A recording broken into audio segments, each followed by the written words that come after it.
Hello, Volta. Welcome to another video for Folklore Friday. And today we are looking at the Sídhe, the fairies, in particular fairy forts, their connection with babies and graveyards. We have a couple of stories. So we are going to Dúchas, the holy grail of Irish folklore. So this is dúchas.ie.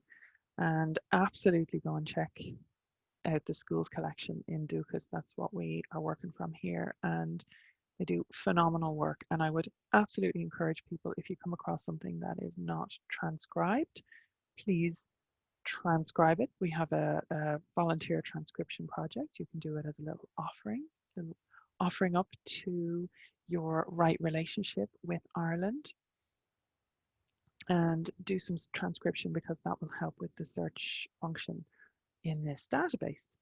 So we are looking at today at fairy lore or fairy faith from County Waterford. And the fairy forts we have from Ballyefey, County Waterford. The teacher was Mórrígan O'Neill, and the writer was Dennis. Oh no, wait, that was the next one. That was the last one. We are going to look at fairy forts, and I'll tell you, the collector was Patrick Buckley, and his address was actually in County Cork. So this is probably on the Waterford Cork border, this particular one, Gort na Skehi, County Cork. So anyway, fairy forts. In the Arglen district, if you're transcribing, please be careful. In the Arglen district, there are lists in the following places. Now, lists, L-I-O-S, appears in Irish as a fort, particularly, but a fort generally, but a fairy fort particularly. So when you see any place names that have lists in them, like Lismore, Lisdoonvarna, Lisduggan, anything like that, it is because there is some kind of fairy fort connection in the area, or was, even if it hasn't remained. So in Liss, there is a great Liss in Liss. This is how the townland got its name. It is about 30 feet in diameter. There's no opening in it. The owners do not plough around it. They would have bad luck if they did. Music and dancing is heard often in the Liss. And what I'm trying to do here is give you some examples of very common fairy beliefs and kind of things that are known within the fairy faith in Ireland. So not touching the fairy forts is a huge one. You would have bad luck. And then the music and dancing coming out of the fairy forts is another big one. So in Ballinamadduff, we're going to go with that. There's a list in Ballinamadduff, and there is a tree growing in the middle of the list. There's a hole in the top of it to go in. If you touch the tree, you will get sick. So again, here we see a very common fairy faith belief, which would be that there are single, usually hawthorns or some kind of thorn, but most often hawthorn trees that grow in and around the fairy forts that are sacred to the Sídhe or the fairies, and that they never get touched. And not just that, people respect them and want to kind of stay away from them, but you will actually get sick if you touch them, if you break them, if you try and cut branches, if you take them down, you will get very sick. So in Larbarry, there's a list in Larbarry. It is called the Fairy Ring. The list got its name because every night at 12 o'clock, the fairies can be heard dancing. This old fairy ring could not be ploughed because furze are growing all over it. The furze is gorse. It's a very dense, prickly scrub, evergreen brush, and grows very tall and is very, very difficult to get rid of. So couldn't be ploughed because gorse was growing on it, but the gorse could have been let grow on it because they didn't want to plough it in the first place. So again, we have the music and the dancing.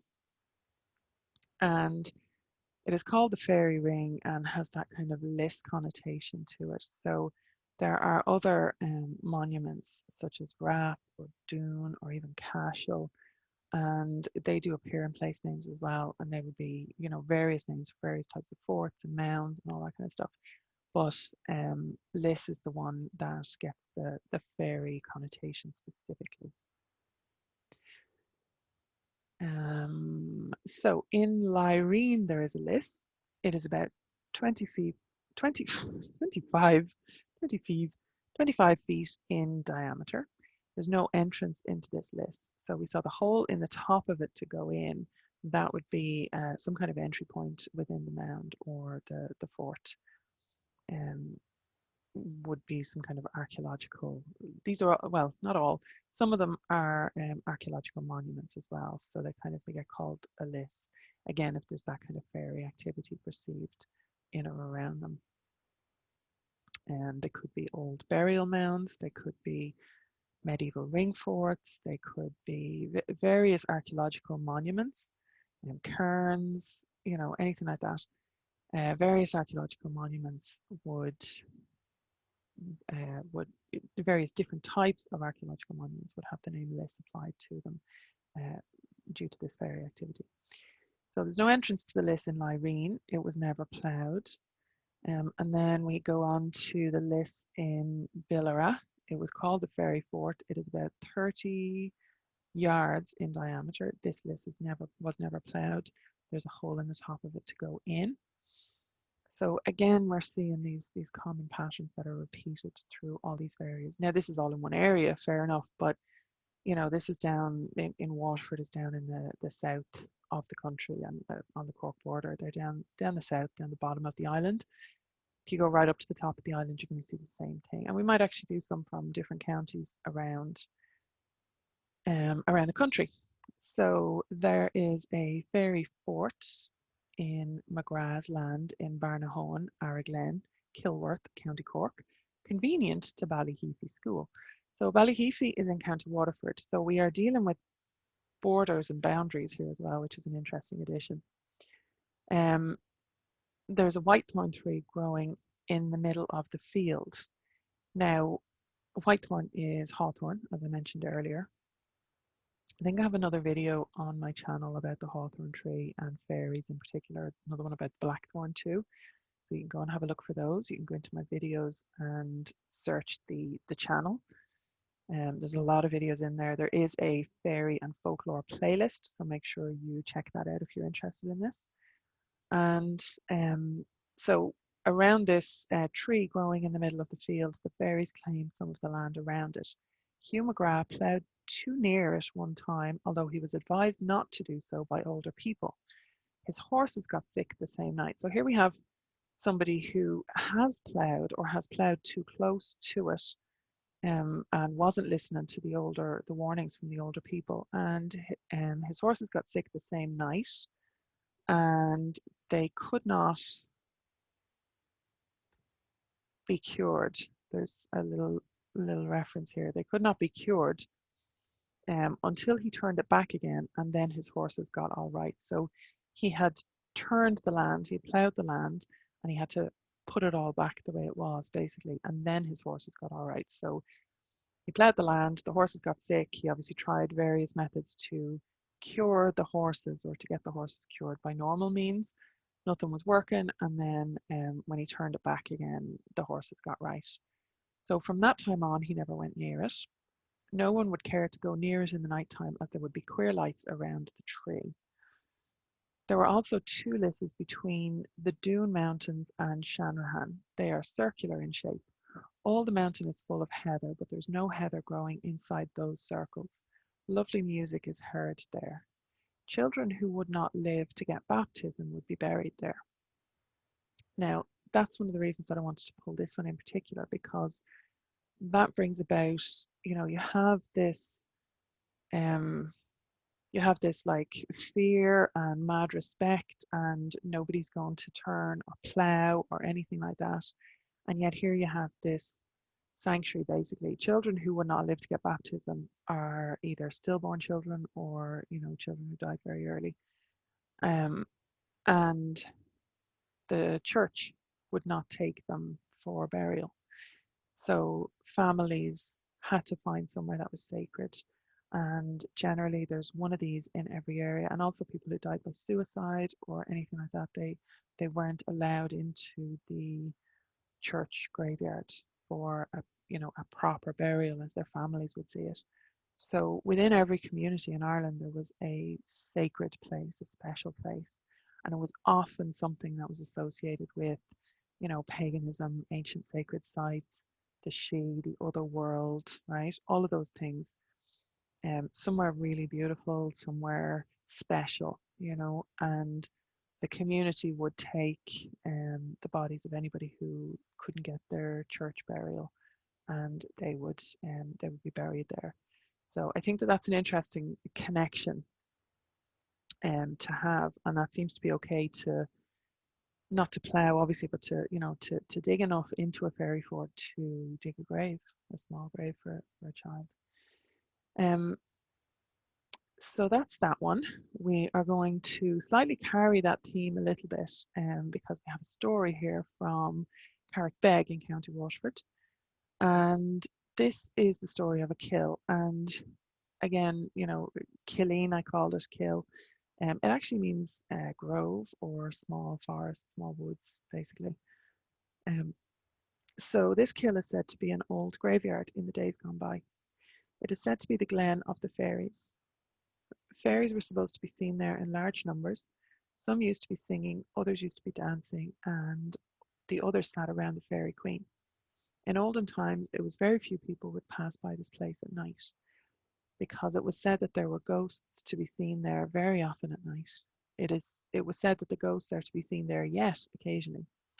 A man named David Baldwin was passing the road and a fairy came out on the road to him. The fairy gave this man a great purse of gold and he was a very rich man after that.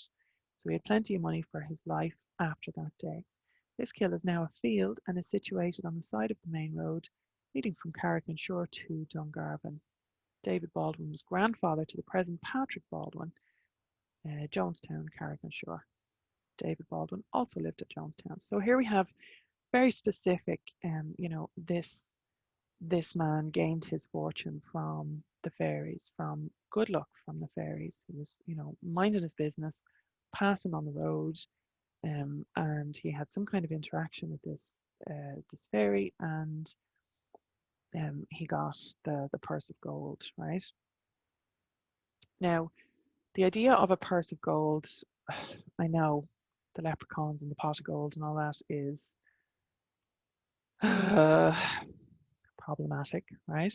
But it is part of the tradition that there were otherworld denizens, good neighbours, who, if you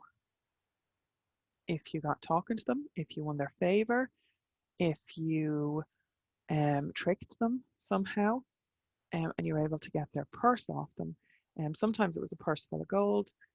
Very, very rare have I seen any kind of crock of gold or pot of gold. Maybe a pot sometimes, but the whole crock of gold thing is, I mean, I'm sure it's there somewhere, but it's not a common one. It's a purse or a pouch usually. Another common one is to have a purse, and it's not full with gold, but every time you open the purse, there's a shilling in it. So a shilling would have been, a bit of money. And well, maybe you don't know, shilling is an old form of money in Ireland, and so every time you open it, so there is, folk memory maybe of the Dagda's cauldron which never runs dry, this kind of purse of plenty idea that is associated with the other crowd and the she generally. So anyway, this David Baldwin had good luck with the she on that particular day. And I wanted to include that because it does happen. And there's also like the little graveyard association. There's mention of the fairy queen. This is in County Waterford. That's not unheard of. There's fairy kings and queens all around the country here.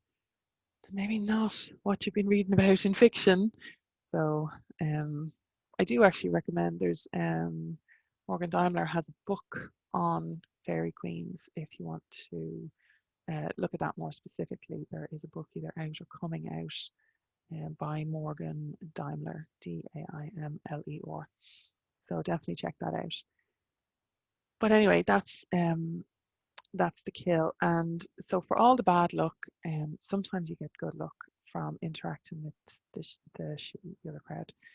And but there are definitely more stories of bad luck than good luck, I have to say. And any kind of good luck or good fortune that comes from it is either somebody who is working for them, such as like a fairy midwife or a fairy doctor or something, who basically have a relationship with them and would work on their behalf in this world, and they can be given good fortune and blessings and taught magic and all those kind of things. Biddy Early would be a very good example of that. And other than that, we have just bad luck, bad luck, bad luck. Don't mess with them. Just leave them alone. Don't if you hear the music or anything like that, don't look at them. Don't go near them. Don't plow. Don't pull the trees. Don't do any of that stuff. Just leave them the feck alone. Really, is the advice for most people. So and sick horses now be the least of your worries from some of the stories. And like I said, there's a whole playlist, so definitely go and have a look at that. We're going to leave it there today. I'll put links to both of these stories down below, and make sure and check out the playlist for lots more like this.